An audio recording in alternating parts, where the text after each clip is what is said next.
Hey everybody, welcome back to Out of the Ordinary with Jay. And today I am back with, by popular demand, Professor Phil.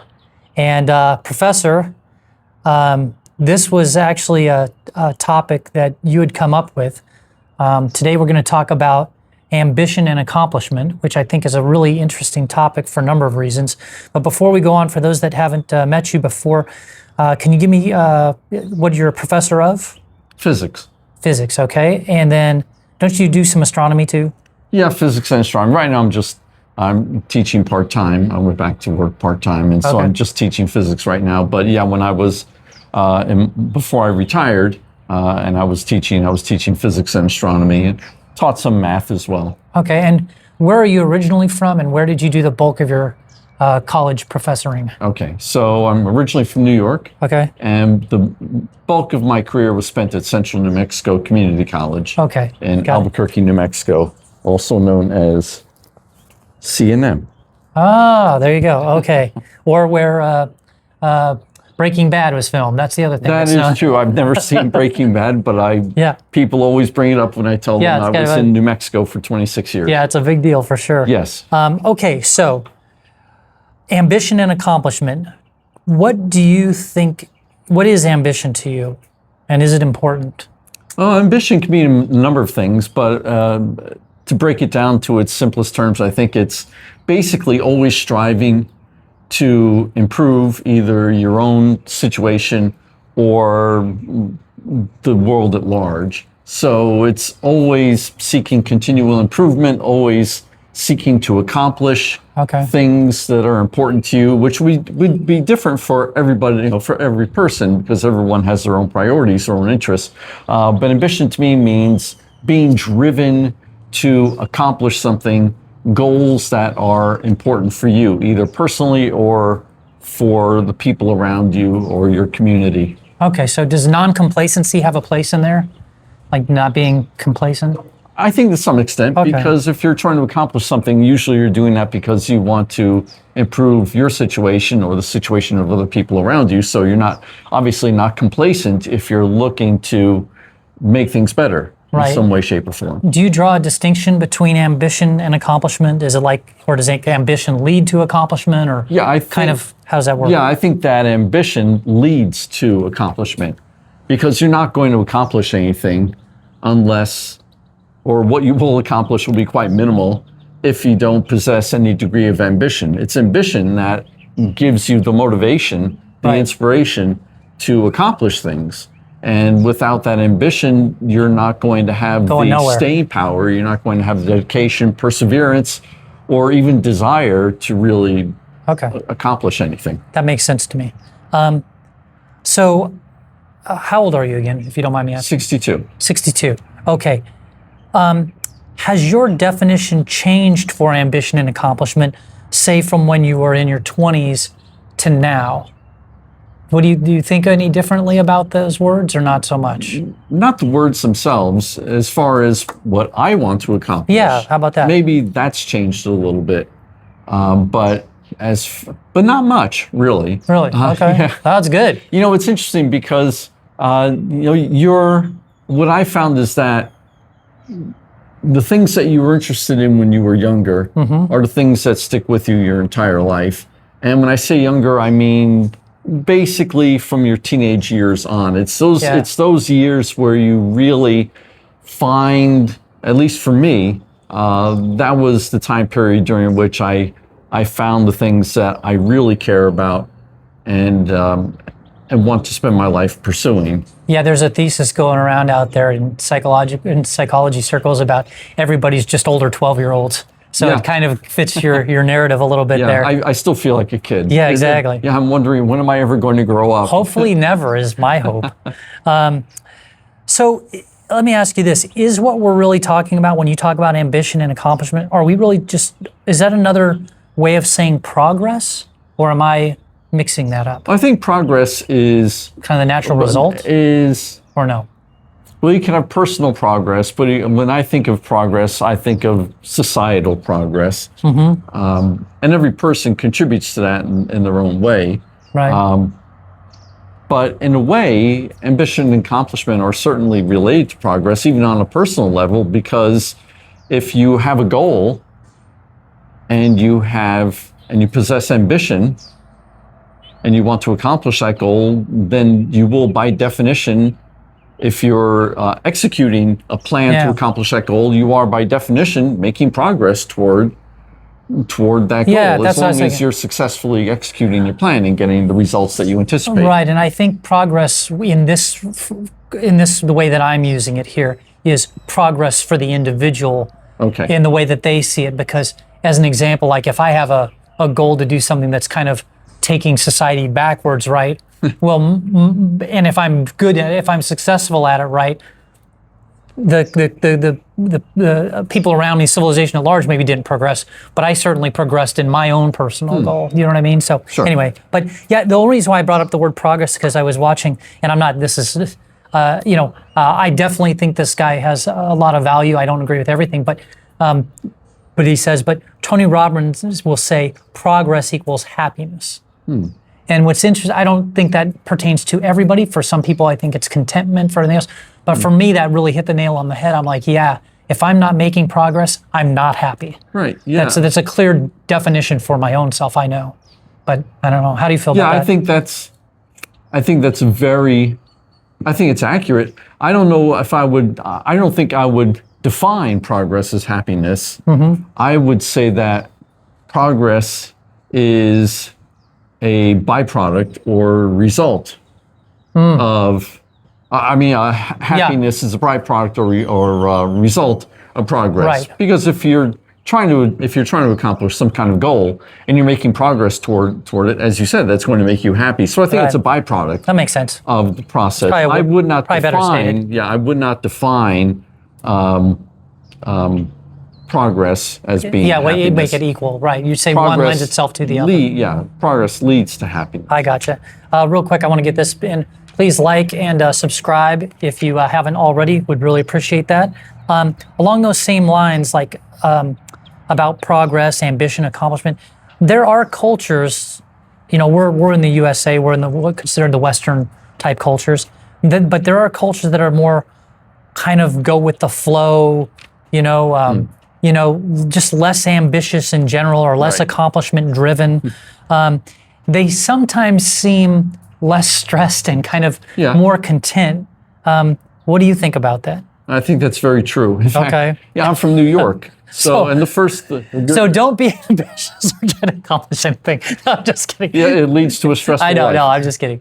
Yeah, no, it's just a different culture, a different way. Yes. And I'll tell you, being from New York, and I lived most of the first 30 years of my life in New York. That's about as intense as it gets. Yeah, and definitely. I'm from Long Island, which is still, it's still New York. Yes. And it's a very, very fast pace of life. Yeah. And people there, in general, I think it's part of the mindset. The entire East Coast, of people I've met all the way from Boston down through Washington, D.C., all have the same type of mindset. And I hate to make generalizations because this is not true of every single person, but I would say on the average, what I find is people from that type of background are very ambitious. They enjoy go, get her done. They have the fast pace of life because they're looking. I have places to go, people to see, things to do. There's a sense of urgency of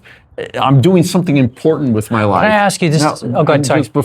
Sure. So when I moved to New Mexico, when I got the job out there, when I was 34 years old, it was a big change. Yeah. Because I felt like you were in slow motion. Oh yeah. I mean, New Mexico is definitely the land of mañana. Right. Yeah. I could see exactly what you're saying. Yeah. I don't want to say everyone has this mindset, but the mindset of don't do today what you can put off till tomorrow is more prevalent than, say, in New York. Or get it done today and get tomorrow's stuff done today. Yeah, exactly. Right? Yeah. In New York, it's more like, get it done yesterday. Yeah, right. Instead of wait till tomorrow. So can I ask you this, since you're from New York? This is kind of a side note, but I have heard that part of the reason why people from the East Coast, that area that you just talked about, come off as a little more sort of terse and abrupt to us on the West Coast is because you guys are like, time is money. Like the reason why you guys like cut to the chase and are a little more blunt or as a matter of fact is because, you know, there's really not time to like pad everything. Like we gotta, like, are we doing it? Yes or no, right? Is that a stereotype that's right or not really? I don't know if it has to do with money or, you know, time is money. Or whatever, just time is important. I just think that culture has been infused in people on the East Coast. It's just the way you were brought up. Yeah. Maybe not your own family so much, but all your friends and everybody else. And that's you are. It just permeates the entire culture, just like as in New Mexico, Land of Mañana, as you said, it's more relaxed. You know, people don't worry so much. And that's, again, and I hate to make blanket statements. I'm not talking about every single person. Well, no. But it's on the whole. You can make general stereotypes that don't include everybody, but include, you know, enough that matters. I just want to make sure I'm being clear. I understand, because totally. people, you know, if you don't, sometimes you can be misunderstood. I haven't gotten any hateful comments yet, but I'm hoping one day I'll get some. But anyhow, it was a bit of a culture shock. And I would say that, yes, perhaps people in a culture like that where people tend to have what we would consider to be less ambition, or maybe their ambition is different, I think. Right. You know, maybe they're more concerned with their family and they're very driven to spend time with their family and their kids and put a lot of effort into raising their kids, whereas maybe someone from another culture puts a different or more emphasis on their career. I agree. I do. It's so from person to person, it varies so much, but. Yeah, I don't want to get in the weeds too much on that, but I would just say this. It seems to me, I've only visited New York, New Jersey a couple times, but it just seems to me like it's just the environment there is almost like kill or be killed. It's like when they say, well, you can make it in New York, you can make it anywhere. It makes sense to me. Whereas out here, like, I don't know, there's a lot more latitude, a lot more flexibility. If you screw, like there, if you're not running fast, someone will pass you quickly. Here, maybe not so much. I don't know. Anyway, so with you being back teaching at the college level, doing your professor thing, I wanted to ask you this question. It's kind of like my $1 million question, but as someone who has taught generations of students, because you've done it for so long, how do you see the ambition of today's 20-somethings differing from like your own generation's ambition? Yeah, as far as students go, what I've noticed is it's not so much generational. The main difference is among students is what their goals are. So I will tell you that that's good. From the time I started teaching right out of graduate school in 1986 until now. So that's that's 40 years ago. I started teaching June of 1986 after I got out of grad school. Wow. That's awesome. 22 years old. I remember. But you said 1986? Yeah. So we're in 2026.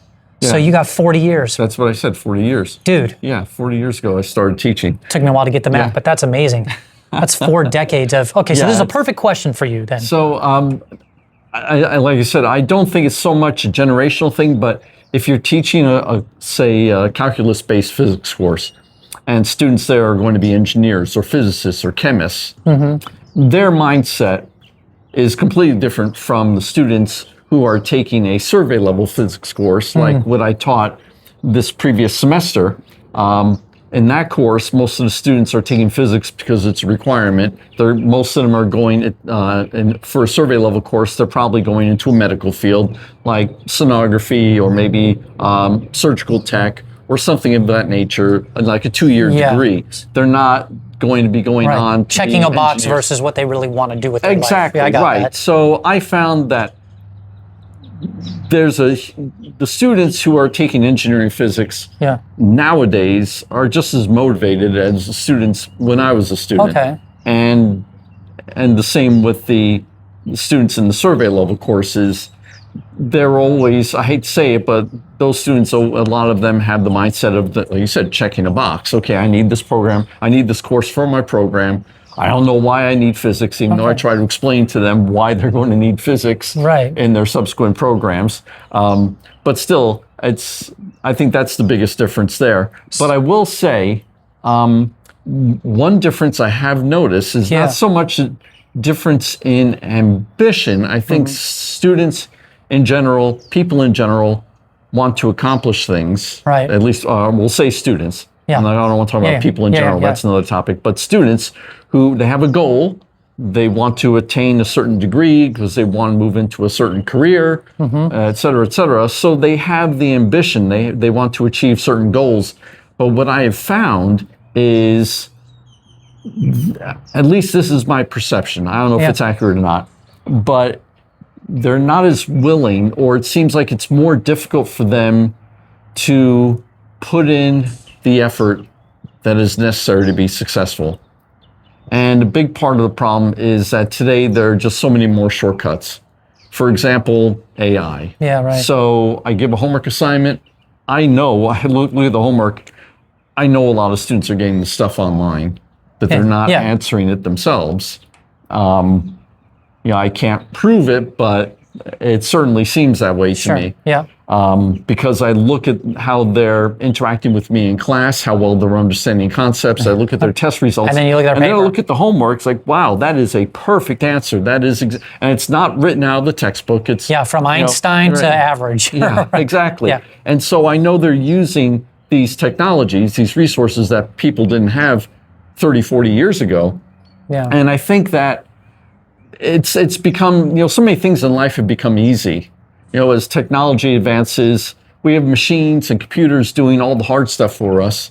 And I think that makes it difficult for people to really put their nose to the grindstone and do the hard work, because we become accustomed to having everything so easy. Can I ask you one just question that came to my mind as you were saying that, which is this: we're talking about ambition and accomplishment, and I feel like the students that you have, which I'm presuming are in 18, 19, 20, 21, somewhere in there, for the most part, their parents' generation were, I think, ones that really put career and things above all else and worked really, really hard and were in fact quite ambitious. And I'm wondering, it seems to me anyways, just kind of as an observer, that a lot of these younger people saw that it didn't have a great payoff for their parents, right? Either they got divorced, or their health wasn't great, or they never got to spend time with their kids, and so they're like, hey, that's not going to be me. And so I'm almost wondering if they've shifted their ambition and accomplishment focus away from kind of what has been the norm, because they just were very observant. What do you think about I would say, I don't know. Or some of them maybe. Well, I think from everything I've read in magazines and newspapers online, I think certainly in the last 20, 30 years, there's been an increasing focus on work-life balance. Yeah. And so more people, as you said, seem to be prioritizing their personal life. I don't want to be a slave to my job and waste my whole life working and then no time to enjoy my life. Yeah. So I think, as you said, the pendulum has swung in that way to some extent. Yeah, and it will swing back to the middle at some point, I'm sure. So is there, just for you personally, if you know of one, is there an ambition that you chased earlier, like in your life, that you now realize wasn't worth the energy? Or was there an ambition that you rather wish you had pursued? Like, are you ambitious about anything right now? Like, guess I'm tapping into your own ambitions.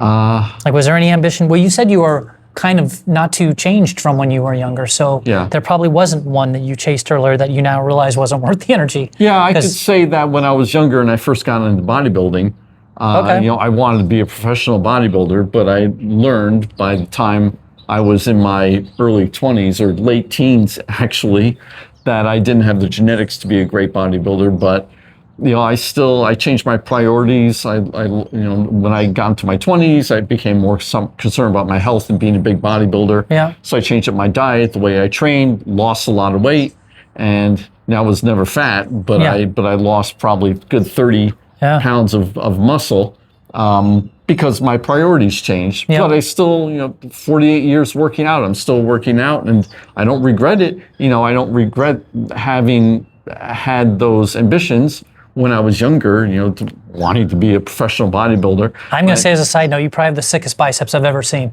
Anyway, those things are insane. Maybe my calves. They're crazy. Anyway, as far as Any, Thing you wish you had pursued, maybe? anything I wish I had pursued. Or are you ambitious about right now? Those are the other ones. The only thing I can think of is, maybe a relationship. I've never been married, never had kids.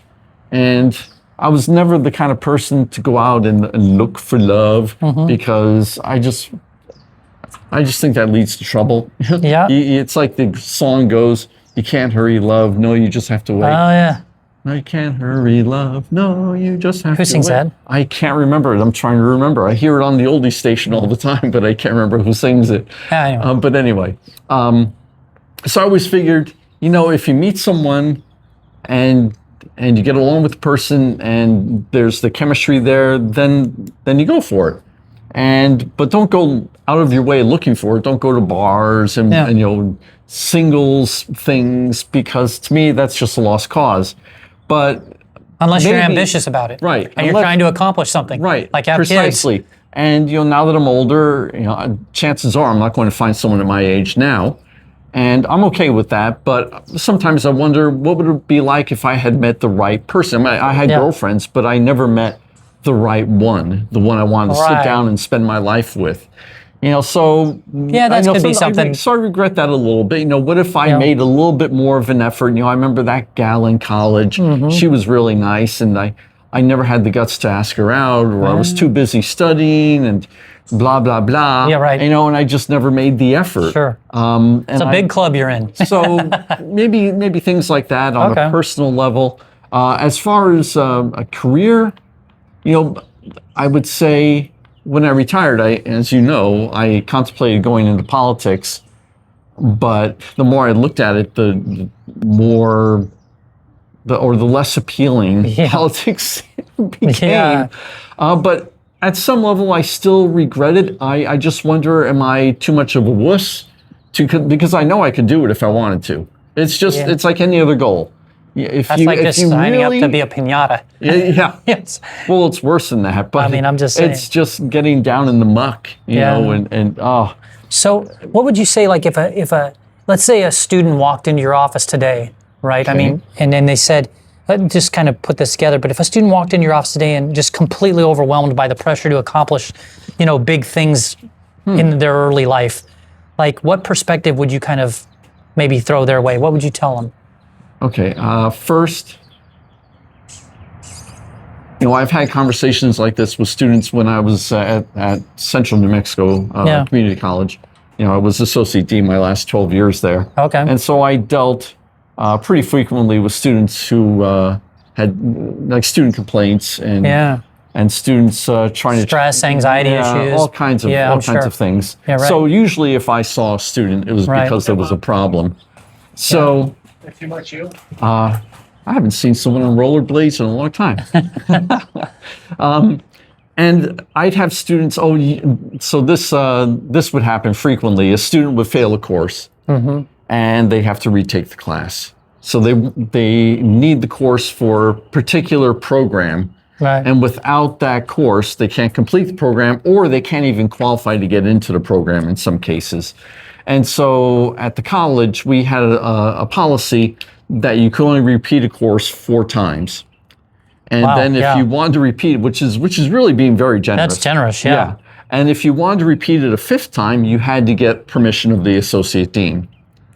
And so I would see students in situations like that. They'd come to me and they'd say, yeah, I know I need to take anatomy and physiology again to get into whatever program. I know I failed it 4 times, or I failed it twice and I withdrew twice, or whatever the case may be.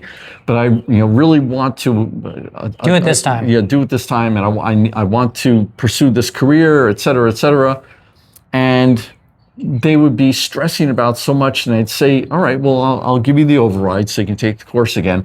But if you don't pass it again, it's not the end of the world, I'd tell them. Yeah. First of all, you're young, and you might be derailed a little bit, but there are lots of other opportunities for you. So there are other options for you to look into. The other thing is, if they would fail, sometimes they come to me and they challenge a grade. So maybe they failed the course and they said, oh, I needed a C in this class, because if I don't get a C, then I can't get into the program I want to get into until next year. So I'm delayed a whole year. And I would say, look, a year, you're 22, 23 years old. I said, a year is nothing. I said, if you don't get into the program this year, that's fine. Just take the additional coursework you still need.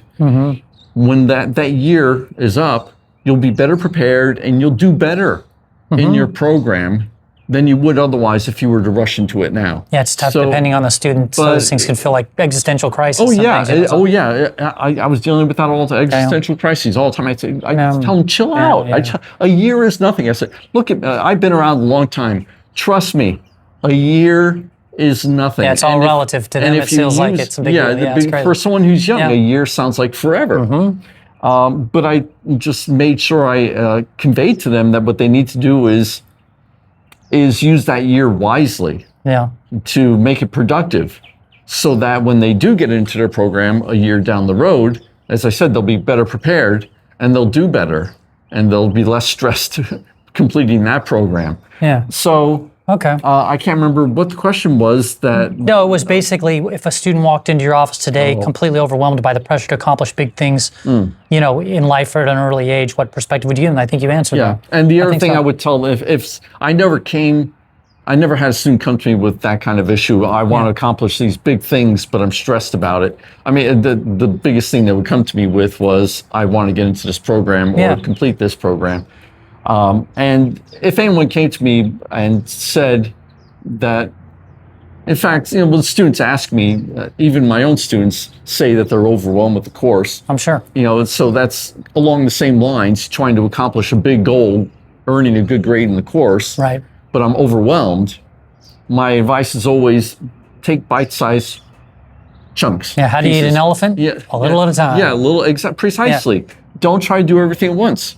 Yeah. You know, study one concept at a time. Take care of one thing one assignment at a time, one concept at a time, et cetera, and eventually you'll get there. Your progress is going to be incremental, but you will get there eventually. Yeah, that would go for any accomplishment. Just like absolutely. You know, just like a Michael Jordan. You know, that didn't happen overnight. He worked hard and he, you know, kept practicing little things. Right. So, as far as ambition and accomplishment goes, I'm going to give my little summary, and then I want to get your take on it as a thing on this. But and again, this is coming from a culture of the West. You know, we're in the United States, so there is a different. You know, I'm not coming to you from India or the UK or, you know, Greece or wherever. But my perspective is this: I've lived my life with a lot of ambition and accomplishment, which meant progress for me, and progress has consistently meant happiness for me. So, but that's me. That said, I would just say my own ambition and accomplishments over the years have come with enormous costs, most of which I didn't even think about until that cost was being borne upon me. So, and I would say also that those costs... When you say costs, you mean bad things? Yeah, psychological, physical, relationship, you know, take your pick, whatever you know, if you're very driven at, you know, to be the best athlete or to make a business successful, you know, there's only so much time in a day, and other things will suffer for it. And I'm not sure it was always worth it. So that said, I think almost everyone regrets basically any path they decided not to take and any path they did not do. So I think that's just part of it. But that's where I'd leave it. So for me, ambition and accomplishment is meant progress and to a large extent happiness. But all I'm saying is my little kind of caveat there is I'm not so sure that works for every individual, every person all the time, and definitely not in every culture. But your turn. What do you think about this topic? You can get the last word on ambition and accomplishment. I think maybe you needed to work more on your work-life balance. See, that's the thing. If your goals are interfering with other parts of your life that are valuable to you, then you need to make an adjustment. For example, with me, my career has always been the main thing in my life. But there are other things in my life that were really important, like working out. You know, and eating my health in general. And I will tell you, you know, I put in plenty of 12 to 14-hour days working. But if it started to infringe on my ability to work out or my ability to get enough sleep, you know, anything that was pertinent to my health, then I knew it was time to scale back. because I value, my career was very valuable to me in doing a good job and having a good reputation, but not at the expense of my health, Right. and other things in my life too. It could be at the expense of a relationship, expense of a job, expense Sure. of You have to know where to your point draw the is line. it's okay to be ambitious and be accomplishment oriented. Just make sure it's not adversely affecting too many other areas of your life. Right. Otherwise, it's not worth it. Is that kind of? Yeah, exactly. Okay. If it becomes all-consuming and you're sacrificing other things that are important to you, Yep. that's not good. Awesome. All right. Well, thank you, Professor. I really appreciate your time today. Okay. Thank you. Oh, well, it's one other thing. Yeah, sure, please. You usually ask me if I have any final thoughts. Oh, this is going to be Professor Phil's final thought. Go. Yeah, there you go. So part of the reason I wanted to bring this up was please. This topic was because one thing that disappoints me is I see a lot of people in life never accomplish their goals or even come close. Mm-hmm. And it bothers me because the best feeling, that I personally think the best feeling a person can have is a sense of accomplishment. Now, maybe, like I said, I've never been married, never had kids, and I know from everyone I know who is married, happily married, and has had children, that brings them a tremendous amount of satisfaction and happiness. But aside from that, for me, at least personally, the best feeling I've ever had in my life is when I've accomplished something. When you work really, really, really hard for something and you accomplish a goal, you have that feeling of accomplishment makes you feel so powerful, so empowered to know that you have the ability to change your circumstances in life. It's really a game changer because you realize how much control you have over your life. Now, granted, there's some things over which you have no control over at all, but there are a lot of things over which you do have control. And what disappoints me is how many people give up too easily. Because if they just put in a little bit more effort, once you set a goal and you accomplish that goal, you put in whatever time and effort is required, it becomes addictive. Because you realize, wow, I was able to accomplish this, and you get that sense of empowerment, of being in control of your life, and that makes it easier to accomplish more goals. And you get momentum. I agree. Right, and I just hate to see people give up so easily. Yeah. And I just wish people would put in a little bit more effort and realize that they do have this ability, because it is worth it in the long run, of course. Can I just challenge you a little bit on this? Overall, I agree with you. But what about goals like, say I want to be Mr. Olympia, right? That's my goal. Well, that's not going to happen due to my frame, genetics, and a number of other things.